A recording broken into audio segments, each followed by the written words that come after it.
अस्सलामुअलैकुम, सत श्री अकाल, जय भीम।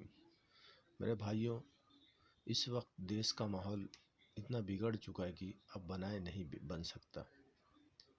कभी कोई टाइम था कि हमारा देश सोने की चिड़िया मानी जाती थी, हर चीज़ में, एकता में, एक दूसरे की मदद में, एक दूसरे से प्यार मोहब्बत में।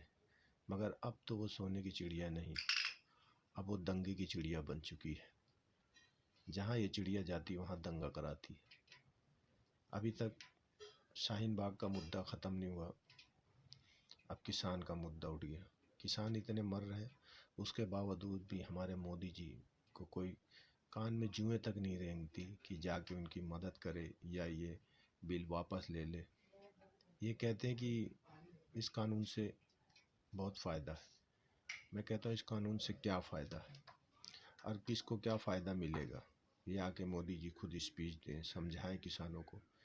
दुनिया भर की जगह मोदी जी घूम रहे हैं, क्या है किसान के लिए दो पल के लिए इनको टाइम नहीं है?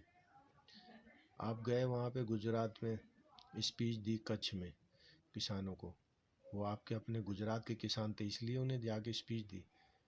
हरियाणा पंजाब के आपके किसान नहीं है ये? आखिर आप चाहते क्या हो? क्या किसान आत्महत्या यूं ही करता रहे, यहाँ से जाए और अपने खेत में गोली मार ले? क्या चाहते हो मोदी जी आप? ये बताओ, किसान क्यों परेशान हो रहा है आपके राज्य में? आप वापस ले लो ना, नहीं चाहिए किसान को ये फ़ायदा। आज आपने जो है प्रियंका गांधी को बंद करवा दिया है। प्रियंका गांधी वाड्रा को क्यों बंद करवा दिया? आंदोलन करा इसलिए? क्या आंदोलन इस देश में कोई कर नहीं सकता? क्या आंदोलन के बिना हमारा देश आज़ाद नहीं हुआ? अगर आज हम आंदोलन न करते तो अंग्रेज आज भी हमारे सरों पर हुकूमत करते। ये आंदोलन का ही जज्बा है, जब बड़े बड़े नेता घुटने टेक देते हैं। अगर आपको ये बात नहीं समझ में आती तो आप ज़रा सा समझो इस बात को। अगर नेतागिरी करता है तो किसानगिरी भी करना जानता, याद रखना। और एक भी किसान बिदक गया या भड़क गया तो आपकी कुर्सी तो जाएगी जाएगी, आपके साथ आपके नेता भी समेट जाएंगे। इसीलिए कह रहे हैं कि हिंदुस्तान का किसान जगा हुआ है। आप अडानी अंबानी से कंप्रोमाइज़ करो और ये बिल वापस ले लो। आप इतने अहंकार, इतने घमंड में न जियो कि और आपको गालियाँ पड़े। और आपकी नहीं, इस पद की बेइज्जती हो रही। इस पद की इसलिए बेइज्जती हो रही कि दुनिया भर में आपके लोग देख रहे हैं कितनी आपको गालियाँ पड़ रही है, आपको कितने कितने गंदे अल्फाज बोले जा रहे हैं। फिर भी आप पता नहीं कौन सा चोला ओढ़ के बैठे हो कि आप इस बिल को वापस नहीं लेते हो।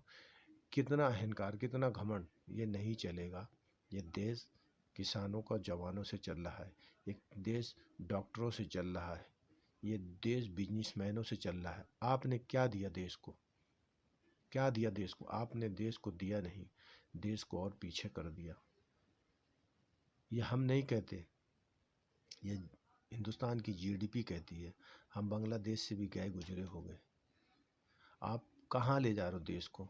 अरे देश को ले जा रहे हो, ले जाओ, जहाँ ले जाना ले जाओ, मगर हमारे किसान को, हमारे मजदूरों को, इन सब का भी ख्याल रखो।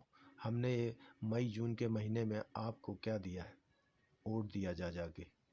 आप तो एसी के अंदर बैठे रहते हो, साल में एक बार निकलते हो, मगर हम 12 मास आपकी फ़िक्र करते हैं। अगर आपको अपनी फ़िक्र नहीं है तो कम से कम इनकी फ़िक्र करो। अब वही बात कहते हैं ना कि अगर मोदी सच्चा होता तो उसके बच्चा भी होता। मोदी जी जिसके जो सच आदमी होता है उसके ज़रूर बालक होते हैं। आप सच्चे नहीं थे, आप नहीं सच्चे, योगी नहीं सच्चा, खट्टर नहीं सच्चा। जो सच्चा होता है उसके बालक होते हैं, और जिसके बालक होते हैं उसको देश से मोहब्बत होती है। आपके पास ना तो बालक है ना तो बीबी है, इसीलिए आप मोहब्बत नहीं करते इंसानों से। आपके अंदर अहंकार है। इस अहंकार को एक खूंटी पे टांग दो और किसानों के पास जाके उनसे कंप्रोमाइज़ करो और बिल वापस लो। नहीं तो आने वाले टाइम में 70 साल नहीं, कई सौ साल पीछे चले जाओगे और बीजेपी को कोई पूछेगी नहीं।